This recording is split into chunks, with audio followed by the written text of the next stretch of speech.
welcome into the newest edition of the Fantasy Alarm Fantasy Baseball Podcast.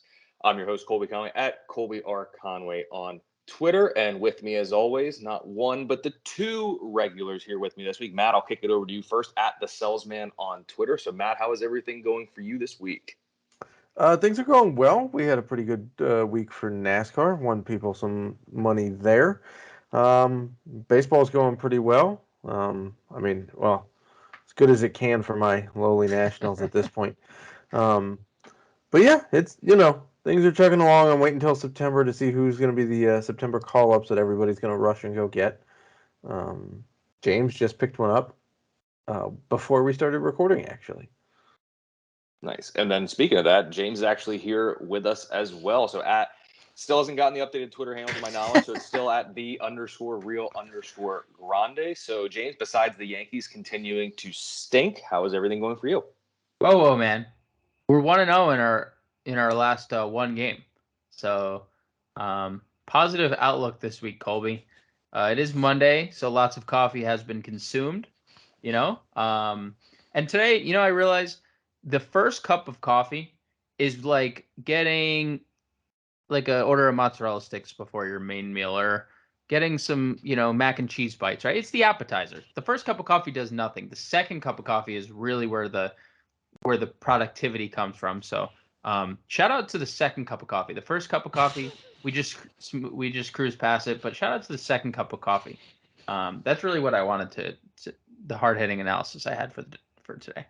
Well, the first cup of coffee is just get you primed for the second one. And really, at that point, coming off a weekend, first cup of coffee on a Monday morning is more so maintenance than anything. Agreed. It's, nothing past that. But I really like the way you're compartmentalizing everything with the Yankees. That's a very Pirates philosophy, kind of like how. Hey, man, we're 1-0 since Boone's table slap. True. Yeah. This is true. This is going to be a stat. It's going to show up on Twitter. You let me know when you get to the point where when the Yankees have like a lead in the first inning for a week, and then you get to the point where it's like, man, if we score one run every inning the entire season, like we're on pace, we're going to have a top offense in Major League Baseball. So you're not quite to the Pirates level yet, but you're getting close. The Yankees won even with Whit Merrifield double doinking a ball off the top of the wall. But you already know what I'm going to say to that. For a home run. You let me know when they win a game without getting a hit.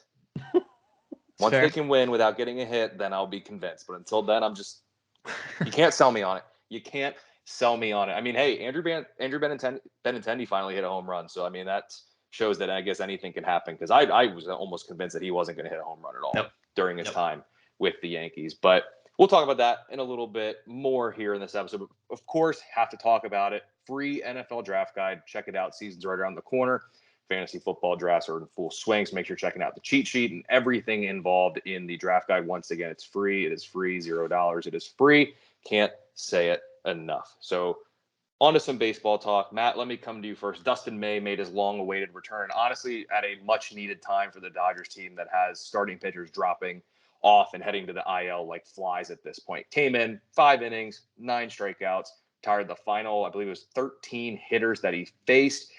Looked good. Obviously, he doesn't throw a baseball. He throws a damn Frisbee. Let's be honest. The movement is ridiculous. So, obviously, he needs to be owned in pretty much every format with the offense backing him. But what kind of impact do you think for fantasy baseball purposes, and I guess really for reality, that Dustin May can make here down the stretch?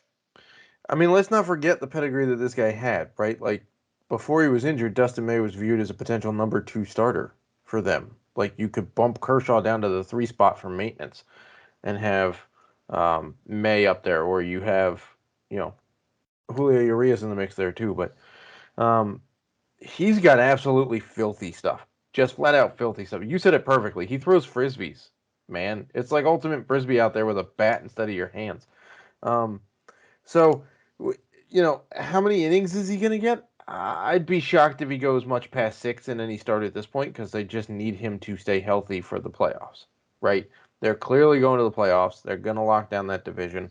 And they just need all the pitching depth they can get for the actual playoffs. So, in terms of fantasy, I think you can reliably get 5 innings out of him. I think you're going to get 7, 8, 9, 10 strikeouts to start from him, because his stuff is that good. And you could be in the line for some wins, because if he pitches 5 innings, he's going to qualify. Now, is he like gonna win you a league at this point? Well, I don't know. It depends on how close you are in categories or points or whatnot. Could he make a difference in the standings? Yes. Should he be owned? Absolutely. But, is he? I can't go out there and tell you if you get him, you're gonna win, even if you're in like dead last place, right?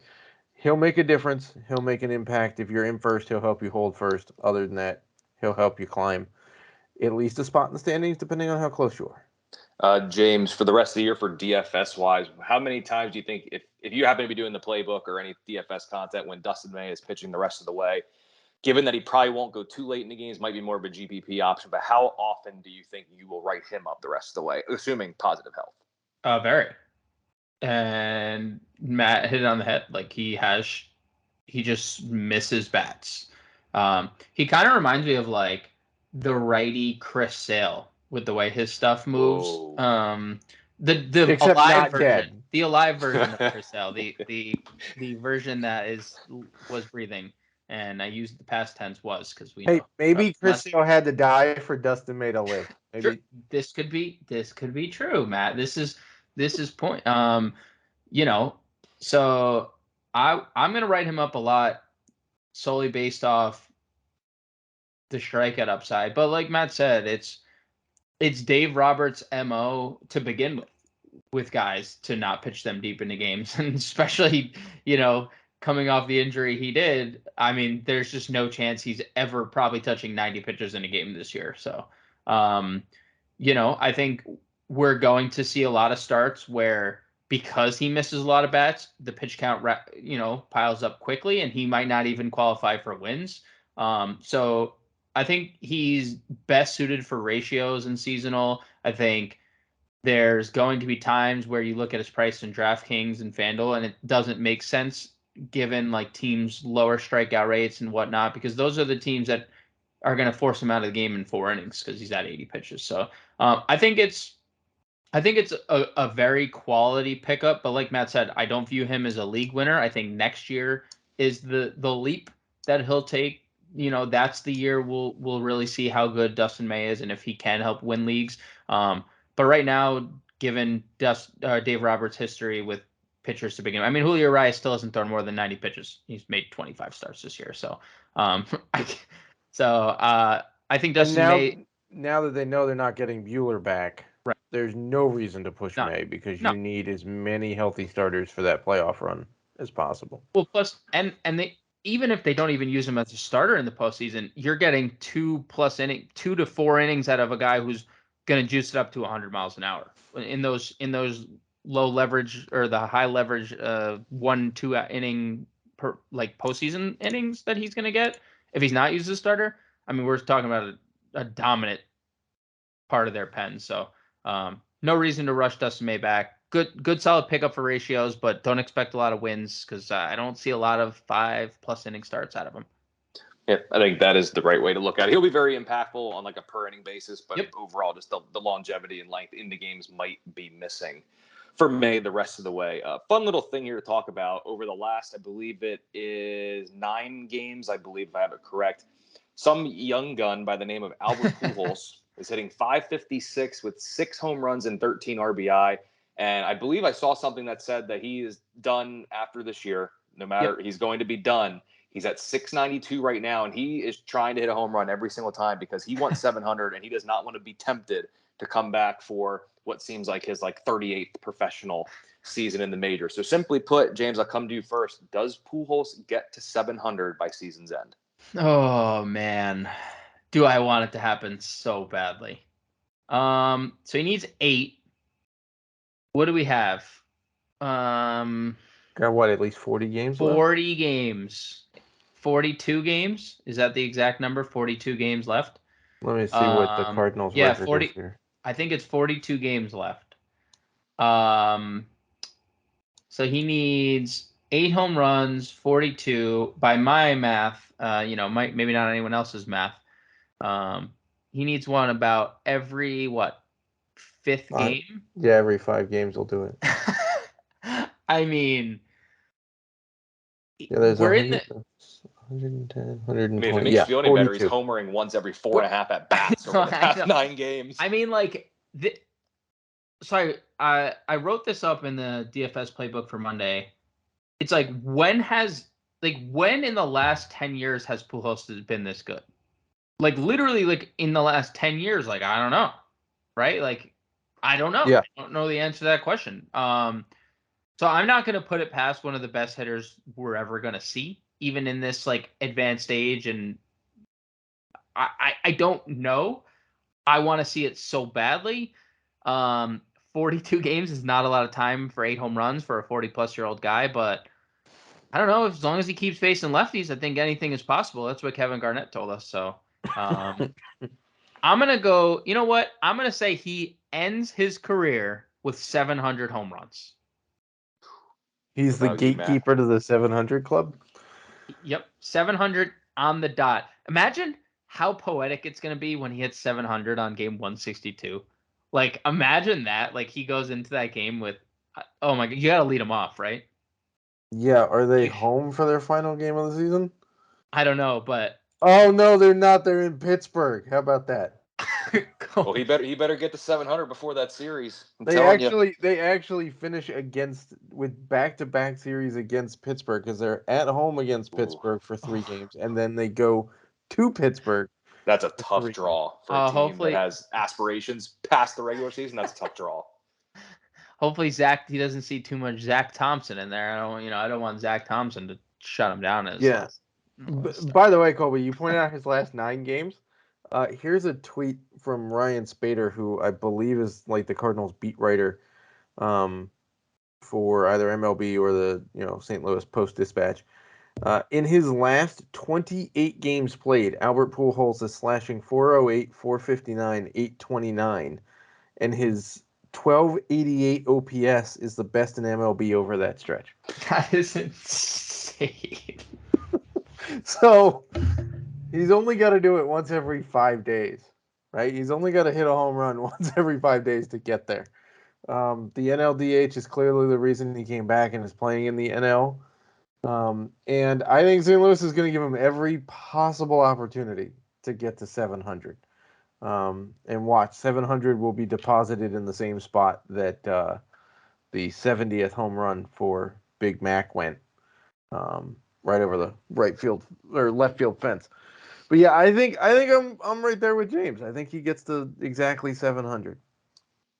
I think I would say so as well. Let's talk about Josh Hader, big-time trade acquisition, who has been big-time bad, I guess is no other way to say it, and since he's come to the Padres. I mean, some of the issues were prior to. Like, it's not just like the trade happened and he's become, struggling all of a sudden. I mean, he's got a 16.2 ERA in 5 appearances with the Padres, but the struggles have persisted prior to the trade deadline. He had a real rough stretch where he allowed 9 earned runs while recording just 1 out coming against Minnesota and San Fran. So the struggles have been there a bit for Hader. And now apparently that he's going to be given, quote, a little break from the closer role. Seems like to me, Matt, this is more so of hopefully like a mental shift in terms of like you're out of the 9th, just go carve up in the 7th and 8th innings where it doesn't matter, and then be ready down the stretch to close games out in the 9th. So his fantasy value is going to take a little bit of a hit now, but do you have any long-term concerns with Hader? I mean, obviously the struggles have persisted now for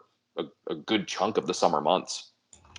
No, I'm not sure that I see the struggles continuing. Let's keep in mind, he pitched his entire career in the NL Central, right? And the summer is usually jam-packed with a bunch of divisional games. And so if you're seeing a bunch of the guys for a bunch of seasons in a row and you're really only throwing 2 pitches, people are kind of, if one of them isn't working great, then it makes it easier to be hit. The other thing that I want to point out, and I heard this, I'm pretty sure it was on MLB Network, they pointed out that just before the trade, Josh Hader and his wife had a complicated pregnancy and birth of their child. So first of all, I hope all is well there. Secondly, we got to remember these guys are humans, right? So like if there's family stuff going on, it can be pretty hard to compartmentalize that and go out and be the lockdown guy you've been known to be. So I'm not all that concerned with him going into like next year. For the rest of this year, yeah, you're going to lose some saves because I'm not sure they're going to put him back there in the ninth for a while. But going forward, I'm not like, into next year, I'm not all that concerned. James, anything to add? I mean, when you look at some of the numbers, he's been pretty unlucky. The strikeout rate has not tailed off in any form. I mean, 38.7% K rate. The walks are on par with what he's done every year. The home runs are obviously a little bit concerning, but like nothing that we're like, he's a fly ball pitcher. When people make contact, everything's in the air. I mean, 5.30 ERA, sure. 2.97 xFIP. Like we're talking about almost 2 runs lower.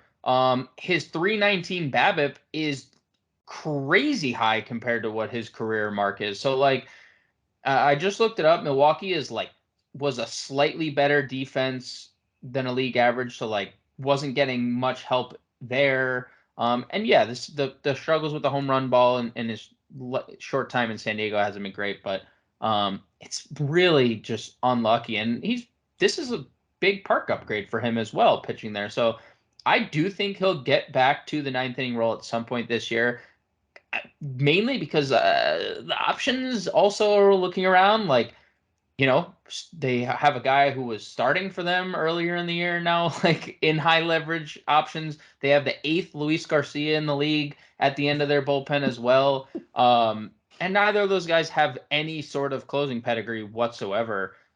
If either of them struggle, what's the point of keeping them there when you could just go back to a guy that has had, multiple 30 save seasons and has been a little bit unlucky? So right now, yes, it hurts your ratios. There's no like answer off the waiver wire in San Diego that you want because they're going to go to a committee. But I think you trust like Joel Embiid said, trust the process. Keep Hader on your bench for now.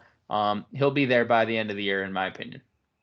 I think that's a good way of looking at it. He's too good, even though he's struggling. Yep. He's too good to drop. You can't drop him because even so, I mean, sure, maybe the ERA is a little bit higher, but his 15.1 K per nine still surely plays.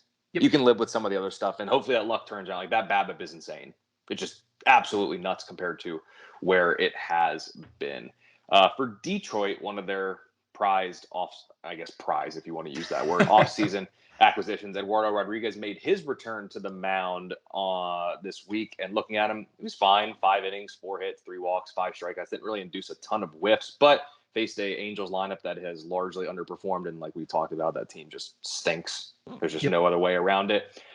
He did miss a lot of time. I believe it was personal reasons that he was out for over 3 months, actually, looking at it. But he's back, should make a couple starts the rest of the way.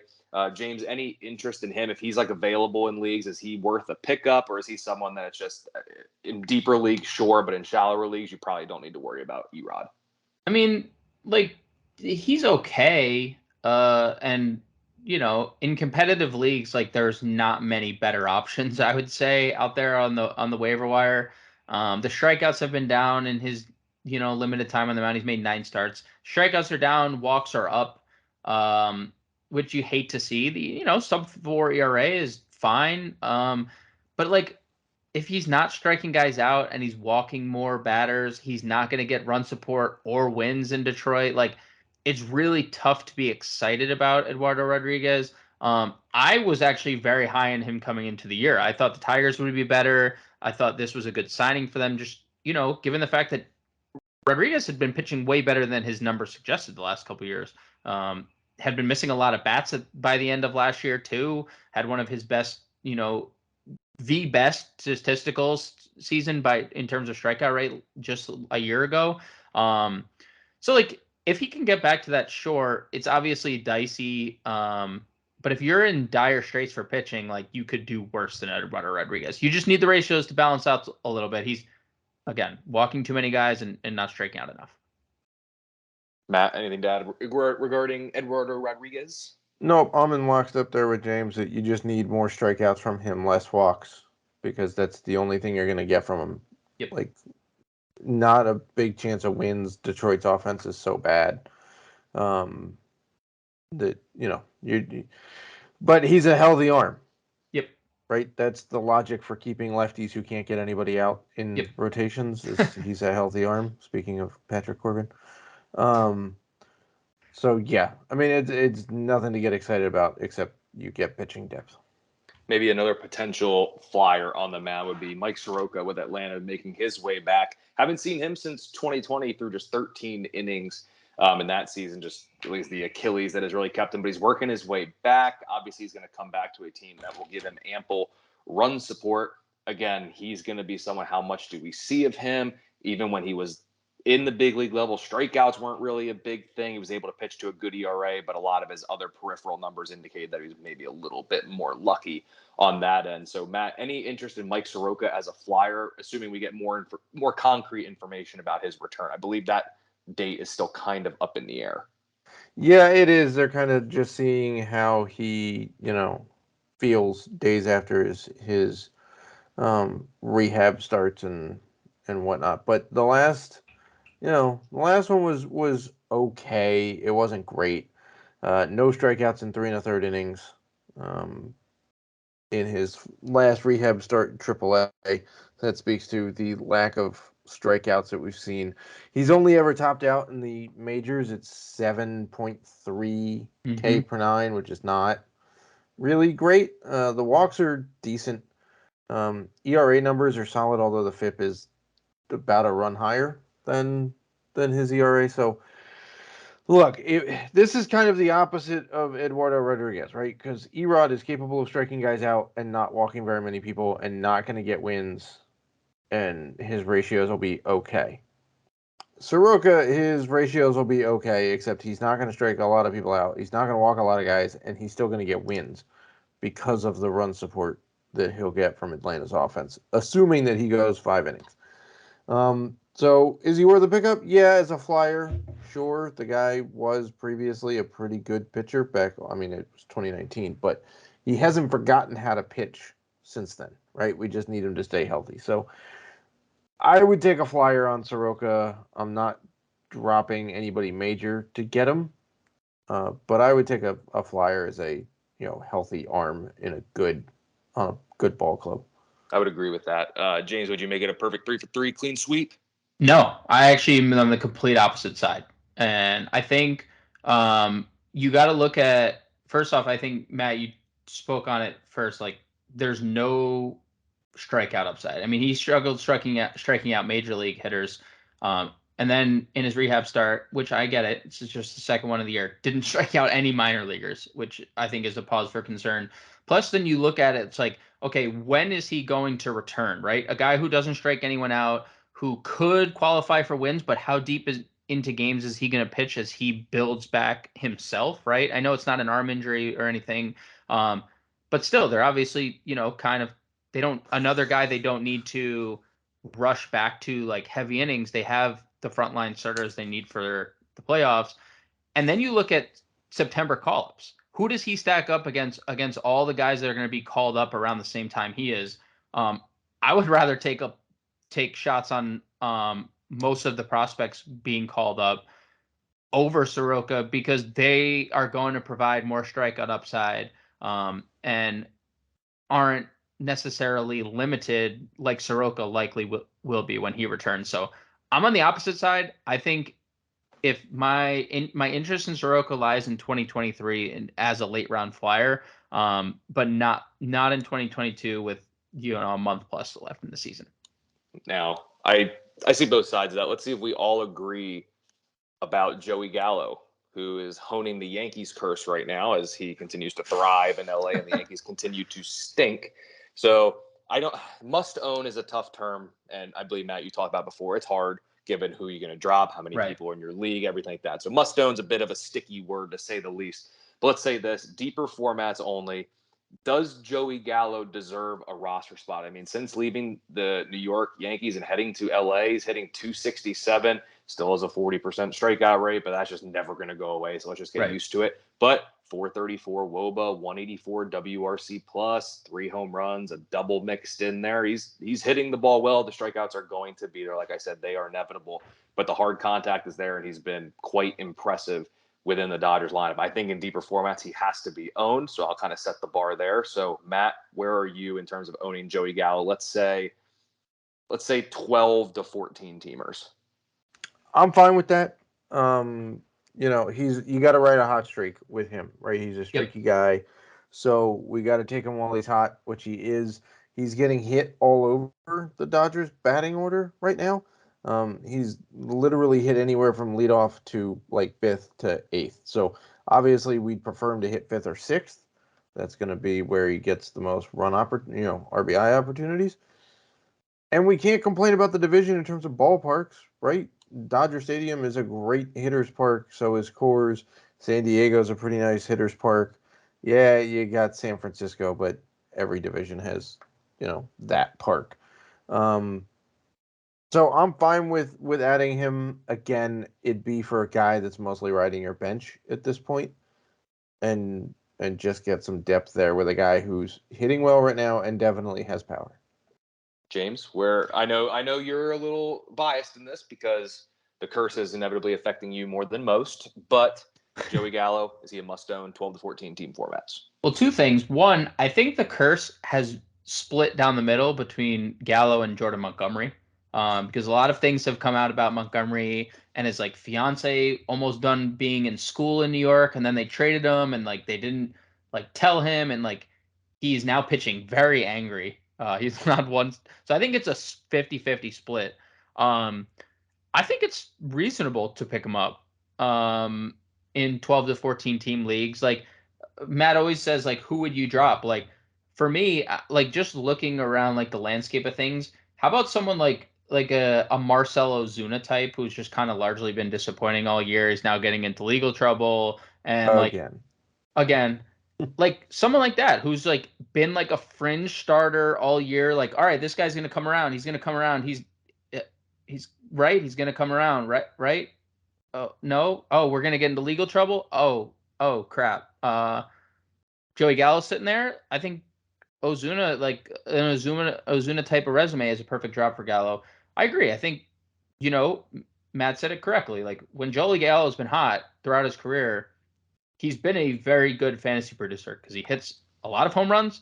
He's going to drive in runs, and even the OBP is higher than it's ever been. Outside of the stint prior to getting traded to the Yankees originally. So, yeah, I mean, I think Gallo's going to, like you said, Colby, like he's going to strike out. It is what it is. We're not that, he's not changing that suddenly. So, I do think Gallo's a good pickup, and if you have someone like Ozuna or Ozuna himself, you can drop him for Joey Gallo. And then let's talk a little bit here, wrap up this episode. Just a couple players and our level of concern with some of these guys. So let's start in Minnesota with Tyler Mahle, went on the IL with shoulder inflammation. This whole shoulder fatigue thing has kind of been prevalent all year for him. Now he finally happens to hit the IL with it, and Minnesota gave up a good little bit to get him. Mm-hmm. Only lasted 2 1/3 in his last start. Prior to that, though, he dominated the Angels, but I don't know how much we can really look into that, to be honest. So Minnesota's probably a little bit worried about that shoulder of his, but it's kind of been around all season. It looks like it finally just reared its ugly head at this point now. So, James, I'll come to you first. What is your level of concern with Tyler Mahle the rest of the way for the Twins? I mean, we should be largely concerned. Anytime you start talking shoulder in general, like if you start talking shoulder in April, March, May, it's concerning. But we're about to be in September. How many starts was he even going to make rest of season?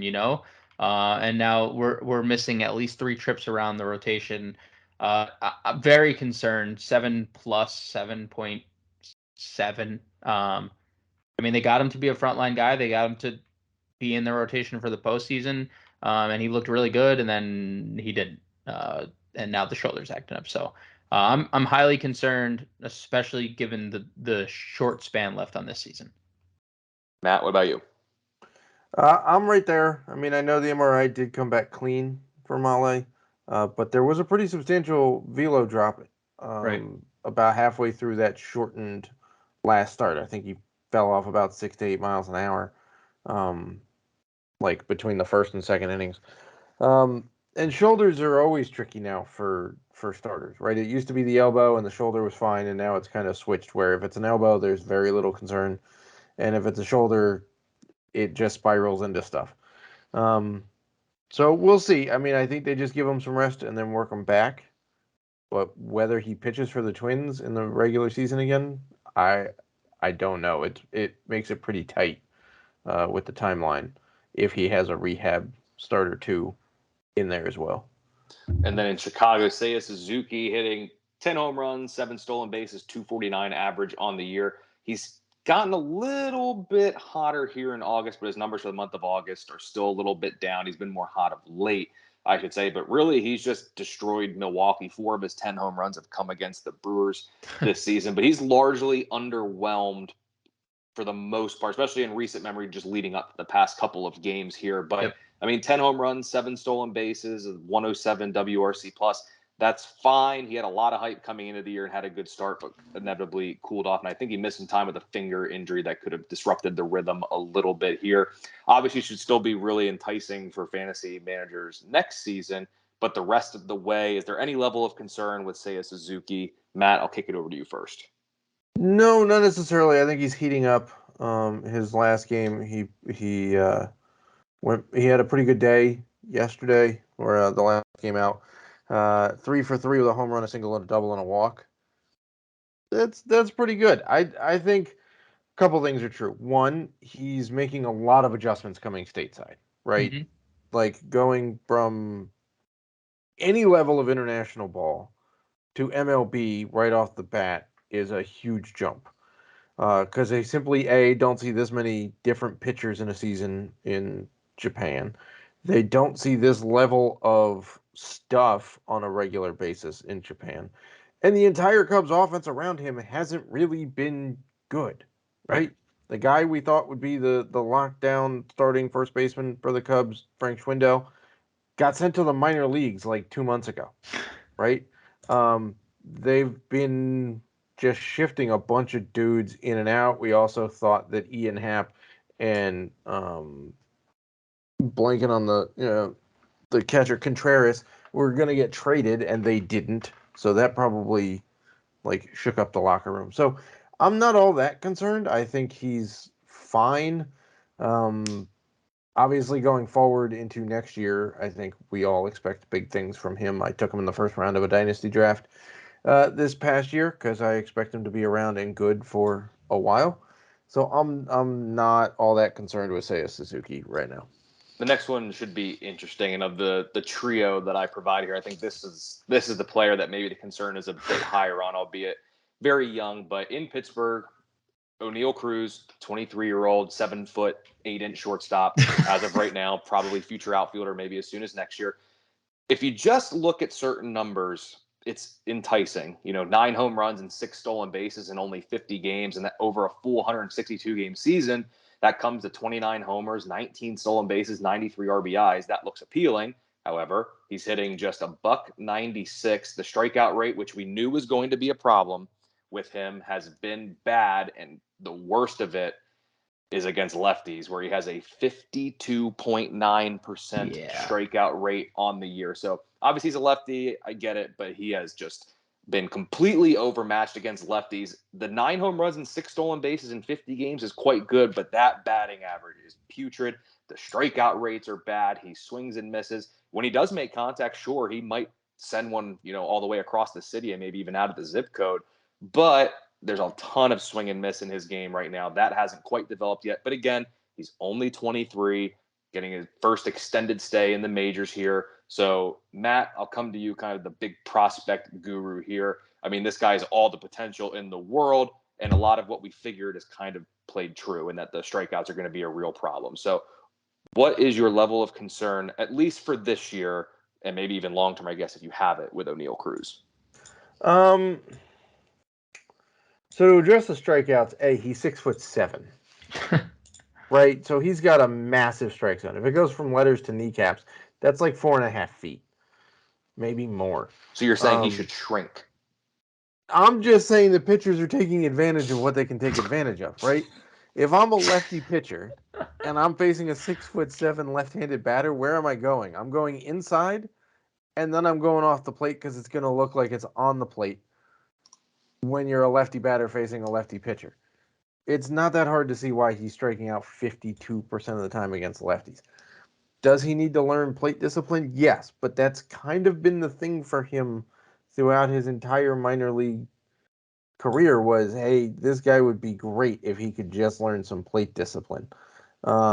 Which, he was starting to do it, in the upper minors recently. The power and the steals, great.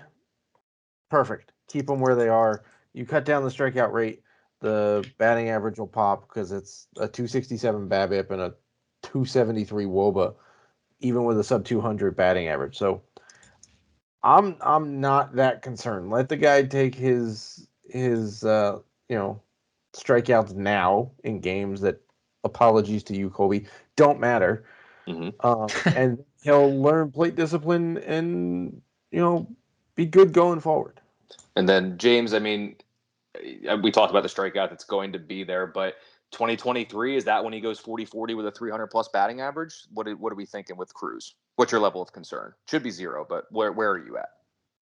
How do I follow that up? What do I do? You nod and agree. I mean, yeah, 2022 is dead. You drop him. Not like obviously redraft. You drop him or not. I don't see how you. I mean, I guess shortstop is so bad. I guess you can hold on to him, and you just only play him when he's facing a righty. Yeah, 2023 will be fine. I think we can get away with the strikeout rate of some guys, but like obviously 52% K rate is concerning. I mean, look what happened. Different type of prospect, but look what happened to Akil Baddoo this year. Couldn't hit lefties to save his life. Struck out a whole bunch against them. Spent 3/4 of the season thus far in AAA. So he needs to put the ball in play a little bit more before I'm like fully convinced he's like a long-term fantasy asset. Now everything he does is cool, and I love watching him do the cool things, but he just doesn't do cool things enough, right? Other than be cool, because he's so cool. He needs to do more cool things. And that's my piece, and I'm sticking to it. So are you saying that he'll only go 30-30 with a 280 batting average next year instead of 40-40 with a 300? Yeah, I'm thinking it's more, maybe even like 35-35 and like 285, something around those, something around that. So Colby's going to be a little low the rest of the day now. I don't know what you mean by that. I'm completely reasonable and rational all the time. He just has to try to spend the rest of the day calming himself down. Agreed. Yeah, I mean, yeah. I mean, if he just gets that strikeout rate from 37.9% to like 37.8%, it's over. Like the league's done. Like he's going to go nuclear. That is what is going to happen, and hopefully the first baseman can get some extra padding in that glove because with the missiles he throws over. But you're right, James. He does cool stuff. It's just how consistent can we get the cool stuff? Right. I think that's consistency is going to be the big thing that he'll work on. But I mean, I guess the beauty of the whole situation is the guy's only 23. Right. So plenty of room to grow. But that is everything that we had for this week's edition of the Fantasy Alarm Fantasy Baseball podcast. So, of course, I mentioned it earlier. Fantasy baseball is still going on, but if you do have some fantasy football drafts mixed in between your MLB DFS contests and all the MLB and fantasy baseball research you're doing, the draft guide is free. That is $0. It is free, 0 cents, free, $0, free. Check it out. A lot of great stuff in there. And then obviously continue checking out everything for fantasy baseball and DFS with the playbook, whether you do the player props on Prize Picks or Underdog, all of that is there. And then obviously Matt Selz at the Selzman on Twitter gets all of your racing needs on the weekend and hopefully following up an impressive weekend this past weekend that we had. So we'll be back next week with the next edition of the Fantasy Alarm Fantasy Baseball podcast. So we will see you then.